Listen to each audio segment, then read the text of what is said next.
Pengawal Keselamatan di Sekolah Menengah Kebangsaan Agama SMKA Tun Datuk Mustafa berkata, dia tidak pasti sama ada Allahyarham Zara Khairina Mahathir pernah dipanggil untuk menghadiri sesi MA. Saksi ke-6 inkuas Lina Monsoding memberitahu Mahkamah Koroner bahawa MA merujuk kepada satu perjumpaan yang mana pelajar senior akan memberi nasihat atau menegur pelajar junior. Selepas kematian Zara Khairina pada 17 Julai, Lina berkata dia pernah mendengar pelajar bercakap mengenai tuduhan yang mengaitkan pelajar itu dengan kes kecurian. Peguam Shahlan Jufri yang mewakili keluarga Zara Khairina bertanya kepada saksi berusia 65 tahun itu sama ada Zara Khairina dipanggil ke sesi MA. Lina menjawab ringkas, mungkin. Katanya ia bertujuan menegur mereka yang melakukan kesalahan seperti tidak menunjukkan rasa hormat atau tidak senyum ketika lalu di hadapan pelajar senior.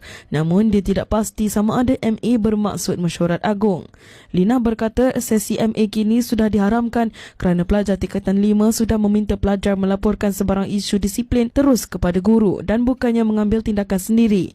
Seingat beliau, Lina berkata hanya 3 sesi MA diadakan antara 2017 dan sebelum Perintah Kawalan Pergerakan PKP akibat COVID-19 pada tahun 2020.